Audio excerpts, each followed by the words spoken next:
Hello friends, আশা করি সবাই ভালো আছেন। জেনারেল নলেজ অফ টেক্সটাইল চ্যানেলের পক্ষ থেকে আপনাকে স্বাগতম।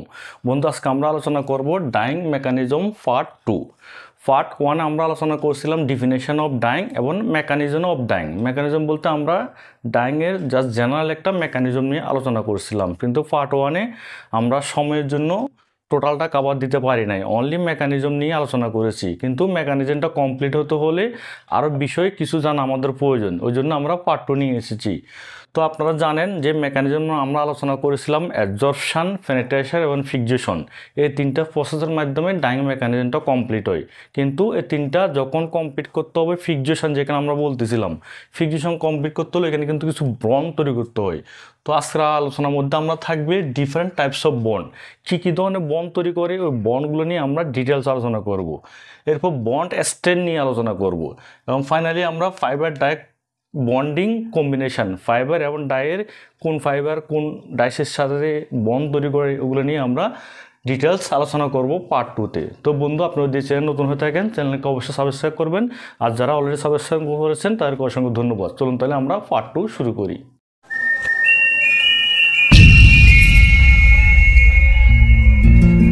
তো বন্ধু, আমাদের প্রথম কোয়েশ্চেন হলো ডিফারেন্ট টাইপস অফ বন্ড। আমরা বিভিন্ন বন্ড নিয়ে আলোচনা করব যেগুলো মেকানিজমের সময় আমাদের প্রয়োজন হয়ে দাঁড়ায়।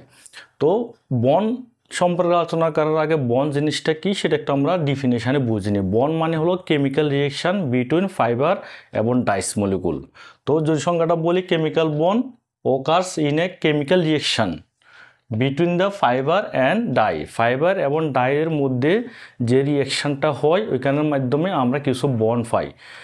আমরা যত ধরনের ফেব্রিক ডাইং করি, সেটা হতে পারে কটন ফেব্রিক বা রিয়েক্টিভ ডাই বলেন, ডিসপাস ডাই বলেন, যত ধরনের আমরা অ্যাসিড ডাই বলেন, যতগুলো ডাইং করি সবগুলো কিন্তু এই বন্ডের আওতাভুক্ত। এই সবগুলো কিছু না কিছু বন্ড গঠন করতে হয়। তো ডিটেলস আমরা যদি ভাগ করি তাহলে আমরা মেনলি যত ধরনের ডাইং করি তা আমরা 4টা বন্ড পেয়ে থাকি। সেটা হলো ভ্যান ওয়ালস ফোর্স একটা বন্ড, হাইড্রোজেন বন্ড, 3 নম্বরটা হলো সল্ট লিঙ্কেজ আয়নিক বন্ড এবং ফাইনাল হলো কোভালেন্ট বন্ড। এই 4টা বন্ড কোনো না কোনো ক্ষেত্রে আমাদের প্রয়োজন হয় ফেব্রিক ডাইং করার জন্য। সেটা আপনি যে কোনো কালারই ডাইং করেন না কেন, এই 4টা যে কোনো ফেব্রিক ডাইং করেন না কেন, এই 4টা বন্ডের মধ্যে পড়বে, যে কোনো একটা না একটা পড়বে, নাহলে কিন্তু মেকানিজমটা কমপ্লিট হবে না। তো আমরা যে 4টা বন্ড পেলাম, van der Waals force, hydrogen bond, salt linkage, covalent bond, এখন এগুলো একটা একটা ধরে আলোচনা করব এবং জানবো কোন ফেব্রিক ডাইং করতে হলে আমাদের কোন বন্ড তৈরি করতে হয়। সেটা কি ভ্যান ডার ওয়ালস ফোর্স, নাকি হাইড্রোজেন বন্ড, নাকি সল্ট লিঙ্কেজ বন্ড, নাকি কোভালেন্ট বন্ড। যদি আমি সংক্ষেপে বলে রাখি, আরও ডিটেলস আমরা যাবো। যেমন কোভালেন্ট বন্ড একটি ডাইয়ের ক্ষেত্রে ঘটে থাকে, van der Waals force ডিসপাস die মানে পলিস্টার ডাইয়ের ক্ষেত্রে ঘটে থাকে। এইভাবে আমরা হাইড্রোজেন বন্ড কোন জায়গায় ঘটে, সল্ট লিঙ্কেজ কোন জায়গায় ঘটে, এগুলো আমরা ডিটেলস আলোচনা করব। চলুন তাহলে আমরা এই 4টা বন্ড নিয়ে ডিটেলস আলোচনা করি, তাহলে আপনার মেকানিজমটা আরও ক্লিয়ারভাবে বুঝতে পারবেন। তো বন্ধু, আমাদের প্রথম বন্ড হলো ভ্যান ডার ওয়ালস ফোর্স। 4টা বন্ডের মধ্যে প্রথমটা হলো van der Waals force. Van der Waals ফোর্সটা আসলে একটা উইক বন্ড, ওরা উইক বন্ড তৈরি করে। এটা মেনলি বন্ডটা তৈরি হয় electron of one atom and the nucleus of another. আমরা জানি একটা অণুর মধ্যে ইলেকট্রন, প্রোটন, নিউট্রন থাকে। তো এটা মেনলি বন্ডটা তৈরি করে হয় ইলেকট্রন এবং নিউক্লিয়াসের মধ্যে বন্ডটা তৈরি হয়। Universal attractive force between electron of one atom and the nucleus of another. এটা ইন্ডিভিজুয়ালি কিন্তু উইক বন্ড তৈরি করে, কিন্তু যখন কালেকটিভলি থাকে তখন কিন্তু এটা অনেক স্ট্রং একটা বন্ড তৈরি করে ডাইসটাকে হোল্ড করার জন্য, ডাইংটা কমপ্লিট করার জন্য। যখন কালেকটিভলি থাকে তখন কিন্তু একটা স্ট্রং বন্ড তৈরি করে, ইন্ডিভিজুয়ালি উইক, কিন্তু যখন কালেকটিভলি থাকবে তখন কিন্তু স্ট্রং একটা বন্ড তৈরি করে। এই ভ্যান ডার ওয়ালস ফোর্সটা আমরা মেইনলি ইউজ করি হলো disperse dyeing of polyester fabric. Polyester fabric dyeing করার সময় যে বন্ডটা তৈরি হয় সেটা হলো ভ্যান ডার ওয়ালস ফোর্স। তাহলে আমরা বুঝলাম ডিসপাস ডাই দিয়ে পলিস্টার যখন ডাইং হবে, এখানে যে বন্ডটা তৈরি হবে সেটা হলো ভ্যান ডার ওয়ালস ফোর্স। তো বন্ধু, আমাদের দ্বিতীয় বন্ড হলো হাইড্রোজেন বন্ড। হাইড্রোজেন বন্ডগুলো মেনলি ঘটে থাকে dyestuff atom in the dyestuff. একটা অ্যাটম হলো ডাইস্টাফের and the atom in the fibre, একটা অ্যাটম হলো ফাইবারের মধ্যে যখন এই বন্ডটা গঠন করে তখন কিন্তু হাইড্রোজেন বন্ডটা গঠন করে। আপনারা জানেন যে নেগেটিভ ফোর্স কখনই কিন্তু বন্ড তৈরি করতে পারে না। এখানে যে আমরা দেখলাম একটা অ্যাটম ডাইস্টারের একটা অ্যাটম এবং ফাইবারের একটা অ্যাটম যখন নেগেটিভ নেগেটিভ থাকবে তখন কিন্তু বন্ড গঠন করবে না, তখন এখানে হাইড্রোজেনটা কিন্তু শেয়ার করে। হাইড্রোজেন বন্ড গঠন করতে হলে হাইড্রোজেন এখানে একটি ভূমিকা পালন করে এই বন্ডটা গঠন করার জন্য। নেগেটিভ নেগেটিভ হবে না, যখন হাইড্রোজেন আসবে এখানে তখন কিন্তু বন্ডটা গঠন করবে। এই দেখুন, focus atom in the diastap and the atom in the fiber, one of this is a hydrogen atom। এই দুইটার মধ্যে যে কোনো একটা হাইড্রোজেন অ্যাটম লাগবে, তাহলে কিন্তু বন্ডটা গঠন করবে। তো এটা relatedly stronger than van der Waals force. আমরা যে প্রথম আলোচনা করলাম ভ্যান ডার ওয়ালস ফোর্স থেকে এটা রিলেটিভলি স্ট্রঙ্গার। আর এটা কখন ঘটবে? যখন ডিরেক্ট এবং ব্যাড ডাইস দ্বারা আমরা সেলুলোজ ফাইবার ডাইং করব। আবার বলছে ডিরেক্ট ডাইস এবং ব্যাড ডাইস দিয়ে যখন আমরা সেলুলোজ ফাইবার, তার মানে কটন এবং রেয়ন যখন ডাইং করব, তখন সেক্ষেত্রে হাইড্রোজেন বন্ডটা গঠন করবে, যেটা ভ্যান ডার ওয়ালস ফোর্স থেকে মোর দেন স্ট্রঙ্গার। তো বন্ধু, আমাদের তৃতীয় বন্ড হলো সল লিঙ্কেজ অথবা আয়নিক বন্ড।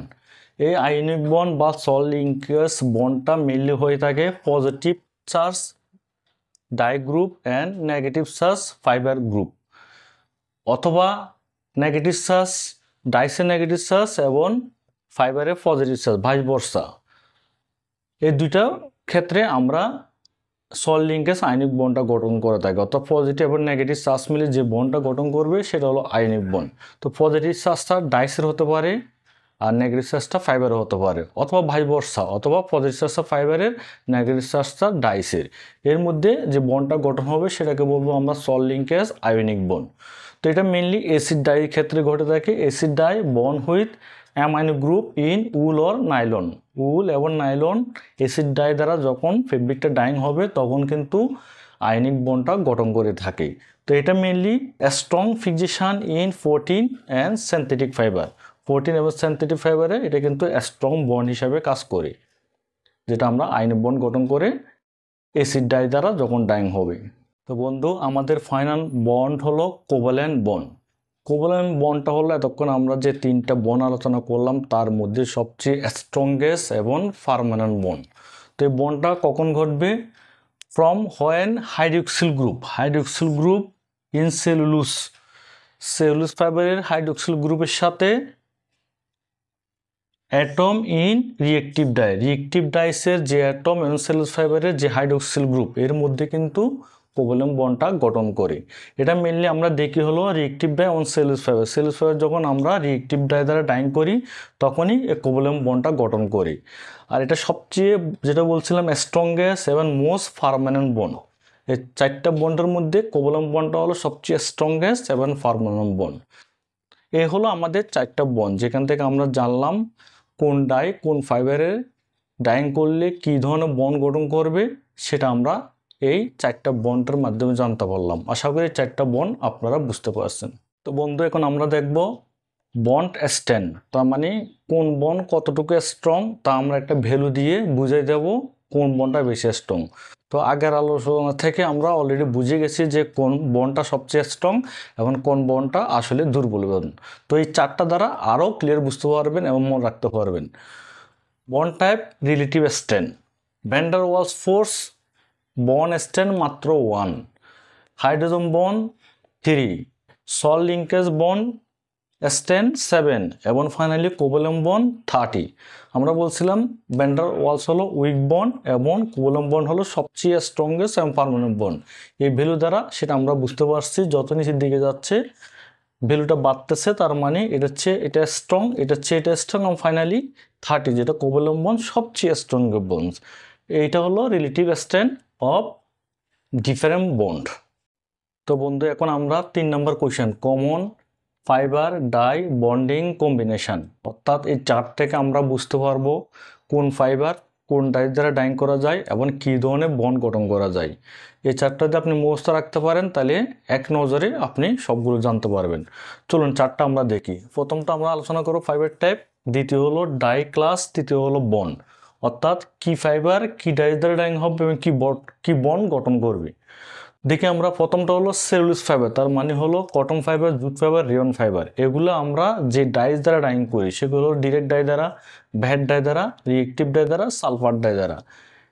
এই ডাইস দ্বারা আমরা এই ফাইবারগুলো ডাইং করতে পারবো। এবং কী ধরনের বন্ড গঠন করবে? Van der Waals, hydrogen, covalent, এই তিনটা বন্ড গঠন করা যায় এই ডাইস দ্বারা এই ফাইবারগুলো ডাইং করলে। এরপর আমরা 2 নম্বর আসি উল, সিল্ক, নাইলন। এই তিনটা ফাইবার আমরা ডাইং করতে পারি অ্যাসিড, বেসিক, মেটাল কমপ্লেক্স এবং রিয়েক্টিভ ডাই দ্বারা। এবং কী ধরনের বন্ড গঠন করবে? সল লিঙ্কেজ বা আয়নিক বন্ড এবং হাইড্রোজেন বন্ড এবং কোভালেন্ট বন্ড। এই তিনটা বন্ড গঠন করা সম্ভব। এরপর পলিস্টার অনলি আমরা ডিসপাস দ্বারা ডাইং করি এবং অনলি ভ্যান ডার ওয়ালস ফোর্সে গঠন করি। এবং ফাইনালি ক্যাটায়নিক ডায়াবল পলিস্টার, যেটাকে আমরা সিডি পলিস্টার বলি, এটা ক্যাটায়নিক ডাই দ্বারা ডাইং করতে হবে এবং এখানে দুইটা বন্ড হয় আয়নিক এবং হাইড্রোজেন বন্ড। ফাইনালি 5 নাম্বার হলো অ্যাক্রাইলিক ফাইবার, আমরা ডাইং করতে পারি ক্যাটায়নিক এবং ডিসপাস ডাই দিয়ে এবং বন্ড গঠন করবে ionic, van der Waals force এবং হাইড্রোজেন বন্ড। এভাবে আমরা এই চার্টের মাধ্যমে কি ফাইবার কি ডাইস দ্বারা এবং কি ধরনের বন্ড গঠন করে ওইটার সম্পর্কে ধারণা রাখতে পারি। এই চারটা মুখস্থ করবেন, তাহলে এক নজরে আপনি ডাইংয়ের মেকানিজমটা টোটালি আপনার মাথায় থাকবে। কিন্তু আজকে ডাইং মেকানিজম পার্ট 2-র মাধ্যমে আমরা টোটাল ডাইং মেকানিজমটা কমপ্লিট করলাম।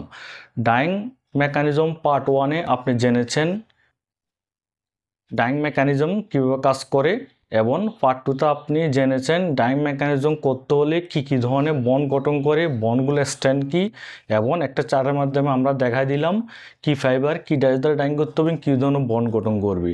এইভাবে আমরা টোটাল ডাইং মেকানিজম পার্ট 1 এবং পার্ট 2-এর মাধ্যমে কমপ্লিট করলাম। এরপরে আমরা কিন্তু শুধুমাত্র কমন ডাইং মেকানিজম নিয়ে আলোচনা করেছি। আমরা কিন্তু এখনও কীভাবে রিয়েক্টিভ ডাইং কমপ্লিট করতে হয়, মানে রিয়েক্টিভ ডাইয়ের মেকানিজম, ডিসপাস ডাইয়ের মেকানিজম, অ্যাসিড ডাইয়ের মেকানিজম, এগুলো কিন্তু ধরে যাই না। কিন্তু আমরা জাস্ট টোটাল একটা কমন ডাইং মেকানিজম নিয়ে আলোচনা করেছি। এরপরে ভিডিওতে আমরা ডাইং রিয়েক্টিভ ডাইয়ের মেকানিজম, ডিসপাস ডাইয়ের মেকানিজম, অ্যাসিড ডাইয়ের মেকানিজম, এগুলো একটা নিয়ে আসবো। তখন আপনি আরও ক্লিয়ারভাবে বুঝতে পারবেন। আপনার এই পার্ট 1 এবং পার্ট 2 যদি না বুঝেন, তাহলে পরবর্তী যে রিয়েক্টিভ ডাইয়ের মেকানিজম, ডিসপাস ডাইয়ের মেকানিজম, এগুলো কিন্তু ভালো করে বুঝতে পারবেন না। কারণ এইগুলো বুঝলে আপনি তৃতীয় ধাপে আগাতে পারবেন। আমরা পার্ট 1 পার্ট 2 শেষ করলাম, এরপর পার্ট 3 নিয়ে আসবো, পার্ট 4 নিয়ে আসবো ডাইং মেকানিজমের আরও ডিটেলস ডিপে যাওয়ার জন্য। তাহলে কিন্তু আপনি টোটাল ডাইংটা সম্পর্কে জানলেন, কীভাবে ডাইস এবং ফাইবার কম্বিনেশন কাজ করে এবং কী বন্ড গঠন করে এটা জানলেন। সুতরাং ফাইনালি আমি যদি বলতে যাই যে ডাইং মেকানিজম জানা মানে শুধুমাত্র থিওরি সম্পর্কে জানা না, এটা জানা মানে আপনি ডাইস সিলেকশান, প্রসেস সিলেকশান এবং কি বন্ড গঠন করবে এগুলো সম্পর্কে ডিটেল জানলেন। এবং এটা জানলে হবে কি আপনি প্রপার ওয়েতে ডাই সিলেকশন করতে পারবেন, প্রসেস সিলেকশন করতে পারবেন এবং আলটিমেটলি ভালো ফেব্রিক ডাইং করতে পারবেন উইদাউট কোয়ালিটি ফল ছাড়া। সুতরাং বন্ধু আজকাল নয়, ভালো থাকবেন। নেক্সট ভিডিও আমরা খুব দ্রুত শীঘ্রই নিয়ে আসবো, যেখানে আমরা ডাইং মেকানিজম কন্টিনিউ চলতে থাকবে আরও কয়েকটা ভিডিওতে। থ্যাংক ইউ বন্ধু, ভালো থাকবেন।